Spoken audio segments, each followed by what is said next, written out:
کەمکردنەوەی خەرجی و زیادکردنی داهات هەر بە تەنها کارکردن نییە بۆ پتەوکردنی ئابوووریەکی باش،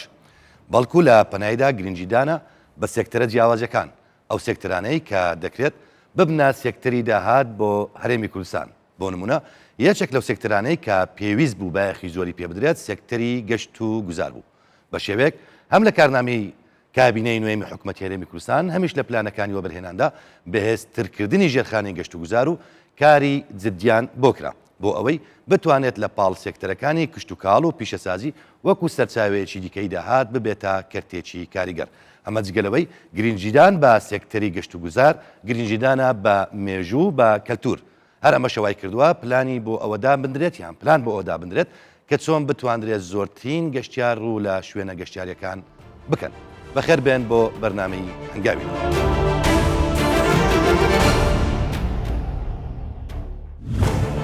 دووبارە سڵاو. ئەمەوێت لە سەرەتادا سەرنجتان ڕابکێشم بۆ داتای ساڵی پار و سێ مانجی ئەم ساڵ، واتە لە 1/1/2021 تاوەکو 23/2022 واتە پێش نەورۆز تاوەکو پێش نەورۆز لە ڕێژەی سەردانیکردنی گەشتیاران بۆ شوێنە گەشتیارەکانی هەرێمی کوردستان. بۆ نمونە لە سلایدی یەکەمدا کە تایبەتە بە ساڵی 2021 سەردانیکردنی گەشتیاران بۆ هەرێمی کوردستان نزیکەی 4,093,888 گەشتیار بووە، واتە نزیک لە 4,100,000 گەشتیار. بە شێوەیەکدا بەش بوون کە نزیکەی 1,980,000 گەشتیار ڕویان لە هەولێر کردووە و هەروەها 745,000 گەشتیار ڕویان لە دۆ کردووە و لە بەرامبەرشیدا 1,375,000 گەشتیار چوونەتە سلێمانی و 8,130 گەشتیاریش لە سنووری گەرمیان بوون. ئەگەر بە ڕێژە بیپیوین لە هەولێر 48% لە دۆ 18% لە سلێمانی 34%. لە سلایدی دووەمدا کە تایبەتە بە سێ مانجی ساڵی 2022 واتە تاوەکو پێش نەورۆز لە 1/1/2022 تاوەکو با بڵێن 23/2022 ڕێژەی گەشتیاران 467,636 گەشتیار هاتوونەتە هەولێر لە بەرامبەردا 250,000 گەشتیار ڕویان لە سلێمانی کردووە و بۆ دووهۆچیش 130,000 گەشتیار لە دۆک بوون. وێڕایە و قەیرانانەی کە لە ناوچەکە هەبوون وەکو قەیرانی دارایی وەکو کۆڕۆنا، بەڵام تەماشەکەین لە ساڵ و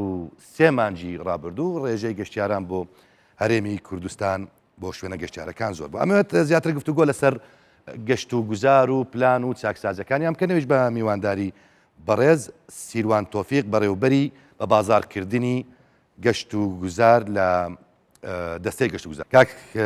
سیروان بەخێر بێ. ئەم ساڵ ڕێژەیەکی زۆر لە گەشتیاران هاتوونەتە هەرێمی کوردستان، ڕێژەی زۆری گەشتیاران کە ڕویان لە هەرێمی کوردستان کردووە ببەستینەوە بە پلانەکانی ئێوە بۆ زیاتر تۆکمەکردنی شوێنە گەشتیارەکان و ڕاکێشانی گەشتیاران بۆ هەرێمی کوردستان. بێگومان لە دوای دەست بەکاربوونی کابینەی نوێم حکوومەتی هەرێمی کوردستان و هەروەکو لە بەرنامەکەدا ئاماژەی پێکرا بەرنامەی کاری حکوومەتی کابینەی نوێم یەک لە سێکتەرەکان دوای کشت و کاڵ و پیشەسازی گەشت و گوزارە. لەم چوارچێوەیەدا دەستەی گەشت و گوزار ها سیاسەتە گشتیەکانی داڕشت کە تۆ بتوانیت چۆن ئێمەش هەماهەنگ بین لەگەڵ کەرتەکانی کە بۆ ئیژێرخانی ئابووری لە کوردستان بژێنین و بتوانین داهات لە کوردستان زیادکەین و بتوانین کوردستان هەنگاوێکیکە بەرینە پێشەوە. بۆ ئەمە بەستە یەک لە خاڵەگرنگەکانی کە هەبوو تەوەرەکانی بە بازارکردن چۆن بتوانین گەشت تۆیستا بەڕێوەبەری ئەم بەشەی بەڕێوەبەری بە بازارکردنی زیاترمە فۆکەس بخێسەر بە بازارکردنیش فەرموو. دواتر ئێمە چۆن مەسەلەن بتوانین گەشت و گوزاری کوردستان زیاتر بناسیێنین لەم ڕێگەوە تاکووا لە کۆمپانیەکانی وەبەرهێنانی گەشتیاری و گەشتیاران بکەین بێن سەردانی هەرێمی کوردستانکەن. بۆیە گەشتەی گوزار هەرزوو لەگەڵ ئەوەی کە قەیرانی کۆڕۆنا بوو پلانی لە پلانە استراتیجیەکەی خۆ پلانێکی داڕشت کە ساڵانە بە شێوازێک بتوانین ڕیکلام بکەین و بە بازارکردن بکەین. بۆیە خۆشبەختانە توانیمان ئامانجەکەمان بپێکەین. ئەوە بوو لە ساڵی 21 بۆ یەکەم جارە ڕێژەی گەشتیار بگاتە سەروی 4 ملیۆن گەشتیار کە سەردانی هەرێمی کوردستانی کردبوو لە سەرەتای یەکەم جارە مەبەستت لە مێژووی کە گەشت و گوزار لە ساڵی 2007 کە داتەوە ئامار هەیە لە هەرێمی کوردستان هەموو قەیرانەکانی زیاتر گەشتیارەکان خەڵکی کوێ بوون؟ ئێمە ئەو گەشتیارانی لە ڕوو لە کوردستانەکان زیاتر ناوەند و خواروی عێراقەوە سەردانی هەرێمی کوردستانەکەن. دواتر پارچەکانی دیکەی کوردستان لە ڕۆژهەڵاتەوە یاخود لە باکوورەوە اینجا گەشتیاری ئەوروپی ڕۆژە کوردستانەکە. خۆشبەختانە دواتریش لە ساڵی 22 بۆ یەکەم جارە ئەو ڕێژە گەشتیارە لە سێمانجی یەکەم بەبەردەوامی مانجی کەبوونی گەشت و گوزارە لە دنیا چکە دنیا ساردا دەوام هەیە لە ناوەندەکانی خوێن و فەرمانگەکان یەکەم جارە ڕێژەی گەشتیار لە سێمانجی یەکەم گاتە ئەو ڕێژەی کە نزیکەی خۆی لە نزیکەی میلیۆنە گەشتیاردا تاکو ئەو ئەمارە تاکو 15 بێگومان بۆ گەشتیار کۆمەڵێکشت گرینگە جادۆبان گرینگە ئاسایش و ئەمن پاراستنی ئاسایش و ئەمن گرینگە بوونی هوتێل گرینگە لەگەڵەوەش پێویستی بە زانیاری هەیە لەسەر شوێنەکان بۆ نمونە کاتێک منەمە سەردانی شوێنێک بکەم پێویستم بە لیفلیت و بلوشەر هەیە بۆی بتوانم ئەم شوێنە گەشتیار لە ڕووی مێژووە لە ڕووی کللتوریەوە لە ڕووی جوگرافیەوە چۆنە تا چەند ئێوە ئێستا هەوڵتان داوە ئەم شوێنانە زانیاری باشی تێدا بنووسن. ئێمە لە دەستەی گەشت و گوزار بۆ هەر شوێنێکی گەشت و گوزاری یاخود شوێنواری بێ داتەکانمان بە 5 زمان کۆ کردوێتەوە بە زمانی کوردیە، عەرەبیە، ئینگلیزیە، ئەڵمانیە، فەڕەنسیە، تورکیە کە ئەو زمانانەی کە زیاتر دەزانین کە گەشتیار ڕوو لە کوردستانەکە لە چوارچێوەی نامیلکە و بڕۆشۆر و ڕێبەری گەشتیاری و فۆتۆ ئەلبوم کۆکراوەتەوە کاتێک گەشتیار سەردانی کوردستانەکات چ لە فڕۆکەخانەکان بیا خود لە بازگانەکان لە کاتی بۆ یادەکانە ئەم نامیلکە و بڕۆشە و ڕێبەرانیان پێشکەشەکرێت بۆی بتوانن زۆرترین زانیاری وەرگرن لە هەمان کات لە کاتی ئەو کاتانەی کەوا پێشانگا گەشتیارەکان دەکرد یاخود چالاکی گەشتیارەکان کۆنفرانسەکان ئەمەیان گرینگە لە کۆنفرانسەکان دەکرێت کە لە ناوەند و خواروی عێراق دەکرد یاخود لە وڵاتان ئێمە بەشدارین ڕێژێکی زۆر لەو نامیلکە و بڕۆشەرانە بین بەسەر گەشتیاران و کۆمپانیەکاندا بەشی دەکەین بۆ ئەوی بتوانین زۆرترین زانیاری دەست و پەنجەتان ڕاهێناوە لەگەڵ بە بازارکردنی گەشتیاری لە ناوچەکە بەڵێ بێگومان توانیمانە ململانەیەکی ناوچەکە بکەین بەڵام تموحی ئێمە زیاترە لەم کابینێ بتوانین زیاتر و زیاتر بە بازارکردن بکەین و بتوانین ڕێژێکی گەشتیار زیاتر بەرین کۆمپانیا و بنکە گەشتیارەکان گرینگن بۆ ڕاکێشانی گەشتیاران چیتان کردو بۆ ئەم کۆمپانیایانە هەم وەکو ڕاکێشانی گەشتیاران هەم بۆ کار ئاسانیان بۆی بتوانن زۆرترین گەشتیار بهێن هەرێمی کوردستان دیارە بە ئێمە بپێ ئەو ڕاستە و ڕێنمانەیەکە لە کوردستان هەیە بەپێ ئەوە لەگەڵ کۆمپانیەکان هەڵسوکەوت دەکەین لە ماوەی ڕابردوو کۆمپانیەکانی ئێمە بە کوردستان بگشتی تووشی قەیرانێکی کۆڕۆنا و نەبوونی دارایی بوو کۆمپانیەکانی ئێمەش بەدەر نەبوون چکە هەر قەیرانێک یەکەم کەس کە ڕوبەڕووی بێت و گەشت و گوزارێک سەر کاریگەریەکە لەسەر گەشت و گوزار بەدرێکەیە بۆیە خۆشبەختانە وەزارەتی شارەوانی و گەشت و گوزار حکوومەتی هەرێمی کوردستان ڕەزامەند بوو کە ئێمە تەنانەت قەرزەکانی واناخود ئەو بۆ جێ لەسەریانە بۆیان بکەینە قەست وەکو هاوکاری و هەماهەنگێ بۆ کۆمپانیەکان بۆ ئێوە بتوانن لە کار نەکەون یاخود مایە پوچی خۆیان ڕانەگەێنن بێن کار بکەن و بتوانن هاوکاری گەشت و گوزار بچکە ئێمە کەرتی تایبەت و گشتی و تایبەت پێک و هاوکار و هەماهەنگی یەچین بتوانین زیاتر گەشتەر بین هەرێمی کارنامەی کابینەی نوێمی حکوومەت لەسەر زیادکردنی سەرچاوەکانی داهات یەکێک لەو شوێنانە کە بۆ زیاترکردنی داهات وەکو سەرچاوی داهات گەشت و گوزارە ئەتوانی بەڕاشکاوی پێم بڵێ لەم کابینەیەدا ڕێژەی داهات لە گەشت و گوزار بە جیاوازی لەگەڵ ساڵەکانی ڕابردوو وێڕای قەیران و ئەو گرفتانی ڕووی لە ناوچەکە کردووە زیاد بۆ یانیش با بڵێن پرسیارەکە کورد بکەمە بەوەی گەشت و گوزار بۆتە سەرچاوەیەکی داهات لە هەرێمی کوردستان لە گەشت و گوزار بەتەنیا ناتوانێت بێتە سەرچاوێکی داهات گەشت و گوزار تاواکەری سێکتەرەکانی کەیە بێگومان گەشت و گوزار وای کردووە داهاتەکانی گەشت و گوزار 200 زیاد بکە وەکو گەشت و گوزار لەم کابینەیە چکە بەرنامە و پلانەکان ئەو هابۆ زیادکردنی داهات و کەمکردنەوەی خەرجەکان بوو بۆی ئێمەش لە دەستەی گەشت و گوزار ئەو هەنگاوەمان ناو پاڵپشت بە یاسا و ڕێنمایەکان توانیمانە داهاتەکان دوو بەرامبەر زیادکەین کە ببینە هاوکار و هەماهەنگی حکوومەتی هەرێمی کوردستان بۆ بژانەوەی هەرێمی کوردستان کاک سیروان هاوکارانم پاکێزێکیان ئامادە کردووە لەسەر کار و چالاکیەکانی ئێوە و پلانەکانی دەستەی گەشت و گوزار دەرفەتمدا پێکەوەی بین بەمەبەستی بەرەو پێشبردننی زیاتری کەرتی گەشت و گوزار دەستەی گشتی گەشت و گوزاری هەرێمی کوردستان کە سەر بە وەزارەتی شارەوانی و گەشت و گوزارە لە ڕێگەی راپۆرتێکی 34 خاڵیەوە ئامادەن بۆ ئەوی پلانەکانی پەرەپێدانی گەشت و گوزار و بەگەڕخستنەوەی پرۆژەکان بچێتە بواری جێبەجێکردنەوە ئەو پلانەی کابینەی نوێمی حکوومەتی هەرێمی کوردستانیش جێبەجێ بکرێ کە بریتیە لە پشتبەستنی زیاتر بە کەرتی گەشتیاری وەکو سەرچاوی داهات ئەوەش لە کاتێکدایە وەک هەنگاوێکی ئاسانکاری لە 24 دووەم ساڵ وەزارەتی شارەوانی و گەشت و گوزار و دەستەی گشتی گەشت و گوزار بەڕەچاوکردنی دۆخی دارایی و ئاسانکاری بۆ هاوڵاتیان و خاوەن پرۆژە گەشتیاریەکان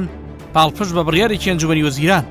قەرزە کەڵەکەبووەکانیان لە هەر سێ سێکتەری شارەوانی ئاو و گەشت و گوزار ئاسان کرد تا بە شێوەی قستی دوانزەمانکی بیدەنەوە ئەو هەوڵەتیانەیش بە یەکجاری قەرزەکانیان دەتوان بدەنەوە لە داشکاندن بە ڕێژەی لە 115 سوودمەند دەبن. دەستەی گەشت و گوزار دەیەوێت دەستی کاری ناوخۆیی بەرز بکرێتەوە بە لە 150 بایەخدانی زیاتر بە پرۆژەکانی کەرتی تایبەت و بەرزکردنەوەی کواڵەتی شوێنە گەشتیاریەکان بە تایبەت لە هاوینە هەوار و شوێنە دوورە دەستەکان خەمێکی دیکەیەوانە. دەستەی گەشت و گوزار استراتیجیەکی تایبەتی بە پەرەپێدانی کەرتی گەشت و گوزاری هەیە لە ساڵانی ڕابردوو کاری لەسەر کراوە بۆ داهاتوش هەرکار لەسەر استراتیجیەتەی دەکرێت. یەک لە بەرنامەکانی استراتیجیەتەکەی کارکردن لەسەر بە بازارکردنی کەرتی گەشتیاری هەرێمی کوردستان بۆ ئەوی بەدەرەوە بەناوە بناسێندرێت لە وڵاتان کە لە سەرسێ ئاستا لە ئاستی ناوەی هەرێمی کوردستان، لە ئاستی دەوروبەری هەرێمی کوردستان، لە ئاستی وڵاتانی بیانی ئەوروپا و ئاسیا و شوێنەکانی دیکە. ئێمە تاکو نەبینە خاوەنی گەشتیاری بیانی، نابینە خاوەنی داهاتێکی گەورە و نابینە خاوەنی دراوی قورسی بیانی کە دێتە هەرێمی کوردستان، چونکو گەشت و گوزار هەناردەیە چۆن ببێتە داهاتێک بۆ حکوومەت و بۆ هەوڵاتیان و چۆن هەلیکار بۆ خەڵک دابین بکرێت. ناوچە گەشتیاریەکانی ئیدارەی سەربەخۆیی سۆران کەوا ژمارەیەکی بەرچاو و دڵگیرن بەردەوام کار بۆ نوێکردنەوەیان و دروستکردنی پرۆژەی دیکەی گەشتیاری دەکرێت بە هاوکاری کەرتی تایبەت. ئەوەی دەیبینن پرۆژەی بەفری گەشتیاریە بۆ یەکەم جار و لە ڕێگەی پرۆگرامی هەنگاوی نوێم چاکسازی نەخشەی سەرەتایی بەڵام پەسەند نەکراو دەخرێتە ڕوو. هەروەک ئەمەندا زیارە ئێستا کار بۆ ئەوە دەکات کەوا نەخشەی گەشتیاری نوێی گەری عەلیبەگ تەواو بکات. لە هەموو ئەو دیزاینە نوێیانەی ئێستا کە لەژێر ڕێنمایی بەڕێبەرایەتی گەشت و گوزاری سۆرانەوە دەرەسی هەوڵمان داوە زیاتر ئەو دیزاینانەی کە بۆ ئەو شوێنە گەشتیاریانە ئەیکەین زیاتر طبیعی بن، سروشتی بن، گونجاو بن لەگە ئەو شوێنانەی کە دیزاینی بۆ ئەەکەین. ینی ئەگەر باسی گەری عەلیبەگ بکەین، گەری عەلیبەگ چووکە سروشتێکی وای هەیە تۆزێک گەریەکی تەنگ و ینی ئەستەمە، ئەمە هەوڵمان داوە کەمترین بینا دروست بکەین، کەمترین ئەو پێکاتانەی لەو شوێنە گەشتیاریانە دروست دەکرێن، ینی ڕێگا لە ڤیو نەگرێ، ڕێگا لە گەشتیار نەگرێ، ئەو طبیعەتە جوانە ببینێ، ئەو طبیعەتەی وەکو خۆی بهێڵینەوە لەو شوێنانەدا هەیە. لە سنووری ئیداری سەربەخۆی سۆران بۆ ساڵی 2021 زیاتر لە 1.5 ملیۆن گەشتیار سەردانی کردبوو. لە ئێستادا پلان بۆ 75 شوێن دانراوە بە مەبەستی وەبەرهێنانی زیاتری بواری گەشت و گوزار. لە نزیکترین کاتیشدا کۆنفرانسێکی گەورە لەو بارەیەوە ئەنجام دەدرێت. ئەو 75 شوێنە لە سنووری هەرچوار قەزایە بە ناحیەکانیشەوە وەکو باسم کرد لە هەموو جۆرەکانی گەشت و گوزارە لە ئایندەیەکی نزیک بەنیازین کۆنفرانسێکی گەورەی وەبەرهێنانی گەشتاری بەسین بۆ ڕاکێشانی سەرنجی وەبەرهێنەران بۆ وەبەرهێنان لە سێکتەری گەشتاری سنووری ئیداری سۆران. بەدڵنیاییەوە ئەگەر لە بەشێکی یاسەکەوتوو بین گۆڕانکارێکی زۆر گەورە لە بابەتی کەرتی گەشتاری سنووری ئیدارەی سۆران دێتە کایەوە، چونکە بەڕاستی ئەم دەڤەری ئێمە ئەوەندە شوێنی دەگمەنیتیایە لە هەموو جۆرەکانی گەشت و گوزار دەکرێت لە داهاتوو وەبەرهێنانی گەورە بکێتن ببێتە بەدیلێکی گرنگی نەوت و سەرچاوەیەکی سەرشی داهاتیش لە داهاتوو پشتی پێبەستن. پرۆژەی یاسای گەشت و گوزار لە هەرێمی کوردستان لە دووتوێی 30 مادەدا لە پەرلەمانی کوردستانە. پلانی نوێی بژانەوەی گەشت و گوزاریش لە کابینەی نوێمدا کامکردنەوەی ڕۆتین و ڕێزگرتن لە هاوڵاتیان و بەگەڕخستنەوەی پرۆژەکانە. هەروەها کردنەوەی خول بۆ فەرمانبەران و کارماندانی پرۆژەکانی گەشت و گوزار و دانانی کەسانی شارەزایە لە لیژنەکانی پشکنین لەگەڵ ڕێخستنەوە و زیادکردنی داهات و کارکردن بۆ چۆنیەتی ڕاکێشانی زۆرترین گەشتیار و ئاشناکردنیان بە شوێنە گەشتیاری و شوێنەواریەکانی هەرێمی کوردستان.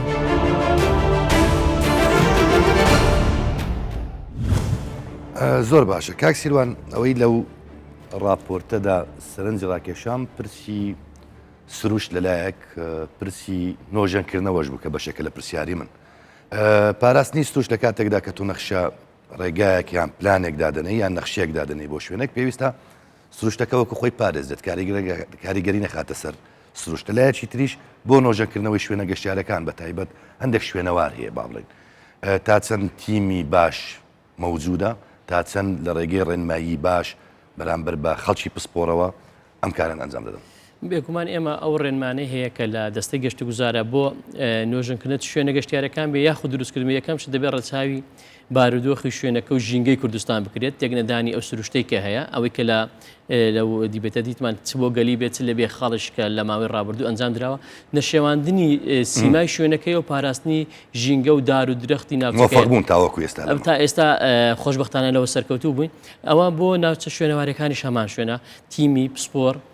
چکە شوێنەوارەکانی ئێمە بەربەراتیش شوێنەواری ئێمە هەماهەنگی هەیە لەگە زانکۆنی دەوڵەتەکان لە کاتی نوێژنکردنەوە خەڵکی تایبەت سپۆر کا لەسەر ئەو بوارانەکەن و خەڵکی خۆشمانە بە بەردەوام ڕاهێنیانیان پێکەن و ڕایاندێنن بۆ ئایندە بۆ ئەوی بتوانین تیمی خۆماڵی خۆم تایبەتمان هەبێ بۆ پشکنین لێ کۆڵینەوە و نوێژنکردنەوە شوێنە یەکێک لەو گرفتانەی کە هەمیشە لە سێکتەرە جیاوازەکان ڕوبەڕووی با بڵێن کەسانی بەرپرسی پەیوەندیدار دەبێتەوە لیدەرەکان دەبێتەوە پرسی یاسایەکەیە هەمیشە پێیان وایە یاسایەکە کۆنا ئەم یاسایە ڕەنگە بۆ ئێستای دنیای سەردەمی نوێنە گونجێت بۆ یاسای گەشتیاری لە هەرێمی کوردستان چی کراوە بێگومان ئێمە لە کابینەکانی کەش زۆر هەوڵماندا یاسای ئێمە خوێندنەوەی بۆ بکرێت بچێتە ئەنجومەنی وەزیران پەرلەمان بەڵام بەداخەوە ئەو یاسایە بەهۆی کۆمەڵک هۆکار نکرا خۆشببختانە لە کابینی نوێی حکوومەتی هەرێمی کوردستان تا ئێستا خوێندنەوەی یەکەمی بۆ کراوە وەرکشۆپێک لەگەڵ لایەنە پەیوەنددارەکان نوێنەری سەرجەم وەزارەتەکان چکە بە نسبەت ئێمە گەشت و گوزار بە تەنیا خۆمان نین ئێمە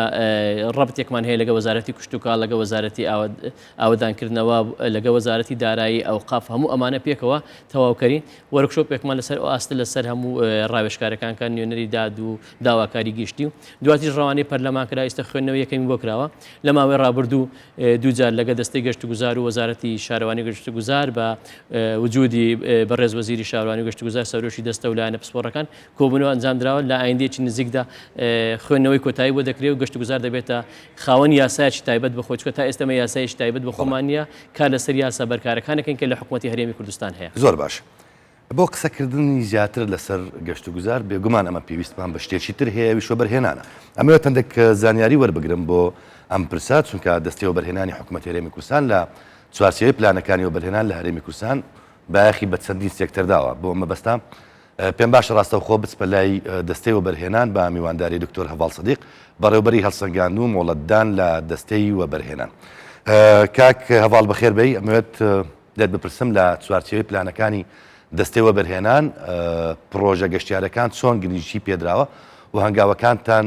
لەم بوارداچین سڵاو بوو ئێوەی بەڕێز و بوو میوانەکەت دەستەی و بەرهێنان لە کابینا نهەیە حکوومەت هەرێما کوردستانê plana xwe da li çarçeveyê plana xwe da ewlewiyet ya daye projeyên geşt û guzarî yê weberhênanê li Herêma Kurdistanê û li dîf yasa jimare 4 ya sala 2006 çendîn imtiyazat û teshîlat em deyne weberhênerî ke bêt projeyên weberhênanê li sekterê an jî li kertê geşt û guzariyê li Herêma Kurdistanê encam bide. خلال وی کابینه دا ما 29 مولد یه داین بو سکتر گشت و گذاری سرانسری کردستان نزدیک سرمایه وان پروژه همیان نزدیک 7 میلیارد دلاره و 148 پروژه اتحادینا پسند کردن او جی که هندک شوان ده وان نزدیکا ده بنا مولد الدیف یاسای عام امتیازات تایبت آنجی هندک بيجين إعفاءات جمركي ضريبي الدينة وبرهناري تايبات بواره جشت جزارية دا وأجر هاتو مبرهنار البروجي خو النوچه كي دروز بكت أو نوچه كم جشة بدان بيت يانجي هر بروجي كي وبر جشت جزاري بيت خلال مدة 3 سال جاره که دا و برهنر شد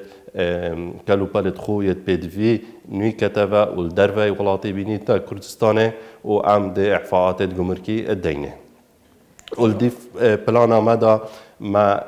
ربره که تایبت یه درست کری که ربره ادبجنه و برهنانا کسک یعنی گرین اینوستمنت ادبجنه ادوی ربره دا چندین فرص و هلن و برهنان تدا هین بو و برهنر گشت و گذاری. بله کاک دکتور، اما لسر رقصاندی هلی کار پرسیار دیب کم. دسته و برهنان پێی وایە کە زۆر گرینگە لەگەڵ پرۆژەکان کاتێک کە دەکەونە هەموو شۆ پێدانی مۆڵەت یەک لە مەرجەکان ڕەخسانی هەلی کار بێت تا چەند بۆ ئەم پرۆژانە هەڵی کار دەرەخسێندرێت بۆ ئەوانەی کە دەرچووی گەشت و گوزاریان بۆ خەڵکانی کە دەیانەوێت کار بکەن. گومان تێدارینە ئەگەر هاتو پرۆژێن گەشت و گوزاری بێنە دروستکردن لە هەرێما کوردستانێدا دێ گەشە پێدانە ئاوبۆری دروست بیت خاستان ئەم توان پرۆژە یعنی تشجیع بکەین کە ئاهاندانە بوو بکەین کە ئەو پرۆژێن کە منتەجعێت گەشت و گوزاریە مازن بن بخۆڤە بگیریت کە هۆتێل تێدا هەبن و جێهێن تەرفیهی تێدا هەبن و خارنگە و شتە تێدا هەبن مازن بن و ئەف چەندە ئەدبیتە ئەگەرێک کە هەلی کارێ نافخۆیی زۆر ببیت و ئەم فەرزکەین لەسەر وەبەرهێنەرێ کە ڕێژەکە زۆر یا دەستی کارێ نافخۆیی بدەتە شولێت گەلخۆ ئەدوان پرۆژادا. بەڕێز دکتۆر هەڤاڵ سەدیق بەڕێوەبەری هەڵسەنگاندن و مۆڵەتدان لە دەستەی وەبەرهێنان زۆر سپاس کە لەگەڵم بووی. کاک سیروان لەسەر پرسی ڕەخساندنی هەڵی کار بێگومان ئەمە پرسێکی هەستیارە ڕەنگە خەڵک چاوەڕێی زۆری لەم کابینە هەبێت بۆ ئەوەی کە لەگەڵ کەرتی تایبەت کاتێک پرۆژەیەک دەکرێت خەڵکانێک بتوانن هەلی کاریان بۆ بەرخسێت بۆ ئەمە چی کراوە؟ ئێمە لە دەستەی گەشت و گوزار لە کابینی نوێمی حکوومەتی هەرێمی کوردستان ڕێنمایەکمان دەرکردو بۆ ئەم ساڵی 2022 دەبێت دەستی هەلی کاری خۆماڵی 130 بێت بۆ ئەم ساڵ 130 بێت لە سەرجەم پرۆژە گەشتیارەکان و بنکە گەشتیارەکان و کۆمپانیا گەشتیارەکان ئەوانەی کە مۆڵەتی گەشتیاریان لای ئێمە بێ بەلایانی کەم ئەوانی کە تاوباسی لەوانەکەن کە تەواو بوو یعنی کەوانە ئێستا لە کارن دەبێت 130 دەرچووی گەشت و گوزاری بن لە کوردستان دەرچوو بن ئەمە حقمان نییە لەگەڵەوەکە کورد بن باسی خەڵکی باشووری کوردستانەکەین دەبێت دەرچووی گەشت و گوزار بن و بۆی بتوانین هەنێ کرد بەڵام لە ساڵی داهاتوو دەبێت بگات ئەو ڕێژە بگاتە 150 لە ساڵی 24 بگاتە 100 دەبێت خەڵکی پلانێکی تۆکمە هەیە پلانێکی توکمە هەیە کاری لەسەرکراوە ڕۆژانەش بۆ ئەوی بتوانین خەڵکی خۆمان ئەوانەی کە کەم و کوڕیان یاخود توانیان لاوازە ئێستا لە بەڕێوەبەراتی گشتەکانی ئەمە ڕۆژانە خول هەیە بۆ دەرچوانی گەشت و گوزار بە پێی بوارەکان بواری ڕێبەری گەشتیاریە یاخود گەشت و گوزارە بۆی بتوانین هەم لە کۆمپانیەکان دابین هەم لە شوێنە گەشتیارەکان ئەوانی کە نەخسیان هەیە لە مەوزوعی زمان یاخود ئەتەکێت خولی ئەتەکێت و زمان و بە بەردەوام ئێستا خول هەیە لە بەڕێوەبەرەتە گشتەکانی ئێمە بە بەردەوام خول هەیە بۆ ناکرێتەوە کە دوای تەوا بوونی خولەکەیان بە پراکتیکی ڕۆژانە دیان خەنە سەر کار لە بنکە گەشتیاری کاتێک دەگوترێت شوێنی گەشتیار لە بیرەوەری گەشتیار ئەو شوێنانەیە کە کەش ئەو هەوایە چیفێنچی هەیە لە هاوین بەڵام بۆ زستانیش هاوینە جگە لە هاوین هەوار زستان هەوارشمانەیە جگە لەوەش جگە لەو شوێنە گەشتیاریانەی کە خاوەن ئەو هەوایەکی باش و جوانیەک و دیمەنێکی باشن گەشتیاری ئاینیشمان پێویستە گەشتیاری تەندروستیشمان پێویستە ینی چۆن جێتان کردوتەوە بۆ ئەوەی فۆکەس لای گەشتیار تەنها لەو شوێنانە بێت کە لە هاویندا بچن و سەردانی بکەن و فێنێک بێت دەستەی گەشت و گوزار لەسەر 12 جۆری گەشت و گوزار کارەکات تەنیا لەسەر گەشت و گوزاری هاوینە ئەوەی کە پێڵێن بۆ خۆشی تەرفیهی کار ناکە ئێمە لەسەر گەشت و گوزاری ئاینی کشت و کاڵی گوندەکان سەرچێشی خلیسکانی سەربەفر چالاکی فیستیڤالەکان کۆنفرانس و کۆڕبەندەکان تەندروستی لەسەر هەموو ئەمانە کارەکەین پێکەوە لژنەی بواری تەخسیسمان هەیە کە کاری گونجاوکە بۆ نمونە لەگەڵ وەزارەتی ئەوقاف و کاروباری ئاینی ئێمە لایەداشتی لێ تێگەشتنمان هەیە چۆن بتوانین زیاتر پەرە بۆ بدەین ئێمە چکە ئێمە بۆ نمونە لالش تاکە ئەوەی کە ناوی خوانن کەعبەیان ڕووگەی وانی یەزیدیەکانە لە تەواوی دنیا کە ساڵانە زیاتر لە ملیۆنە کەس ڕووی تێدەکا بتوانین ئەمە بەگەڕ بخەین بۆ گەشت و گوزار بتوانین خەڵکێکی زۆر لە دەروی وڵات بە تایبەتی لە وڵاتانی رووسیا و ئەرمینیا ئەوانەکەوی زیانەی لەوێن سەردانی بکە بەڵام کاکسیروان دوای پرسیار لەبەرم کاتم هیچ نەما ئەگەر بتوانین لە سی چرکەدا هەتا خولێکێش دەرفەتت پێ بدەم لەسەر شوێنە دوورە دەستەکان عادەتەن خۆتەزانی شوێنی گەشتیاری کاتێک دەبوژێتەوە ئەم شوێنێکە لێی نزیکە لە ڕووی داهاتەوە خەڵکەکەی دەتوانێت سوود وەربگرێت بۆ شوێنە دوورە دەستەکان ینی ئەمە ئەو شوێنانێک کە ڕەنگە شوێنی گەشتیاری زۆر باش تێدا بێت شوێنەواری تێدا بێت بەڵام نەتواندراوە بە شێوەیەکی پێویست نۆژەم بکرێتەوە بۆ پلانتان چی خۆشبەختانە پلانی گەشت و گوزار ئێستا زیاتر دەمانێت ئاراستەکان بەرەو دوور دەستەکان بچکە ئەمە ئێستا لە ناو شار و شوێنە نزیکەکان کێشەمان نیە لەگەڵ بوونی سۆران بە ئیداری سەربەخۆ زاخۆ بە ئیداری سەربەخۆ ڕاپەڕین ئێستا پرۆژەکان ڕوو لەو ناوچانە چوونە لە سۆران زیاتر لە 75 پرۆژە لە ئایندە دەکەوێتە کار و ڕاگەاندنی بۆ دەکرێت و ئێستا چەندیچەند لە حەسەنبەگ پرۆژەی جوان و سەرچێشی کراوە لەگەڵ کەرتی تایبەت لەگە کەرتی تایبەت بێگومان لە لەسەر لە ڕووباری خابوورکەمان بە هەمان شێوە شوێنی دوور و دەستە بەنسبەت ئێمە بەڵام بەداخەوە هەندێک شوێنە دوور و دەست ئێمە کە زۆر سەرڕاشە بەهۆی بوونی چەکدارانی پەکەکە خەڵک ناتوانێت ڕووی تێ بکە کە ئەوانە بوونەتە بارگرانی بەسەر خەڵکی کوردستان و گوندەکان و مەتیقە شوێنی زۆر جوان دەڕفێنن بەڵام چکە لە ڕووی ئەمنیەتەوە بەبەردەوام وایان کردووە ببنە بیان و بۆ تورکیا تۆبارانی دەکرێت بەداخەوە ئیشڵا لە ئایندەش هەنگاوەکان بەر ئەو ئارستەیە دەڕ بەڕێز کاکسیلوان تۆفیق بەرپرسی بە بازارکردن لە دەستەی گەشت و گوزاری حکوومەتی هەرێمی کوردستان زۆر سپاس زۆر سپاس بۆ ئێوە سپاس بۆ ئێوەش کە بینەرمان بوو تا دیدار هەر شاد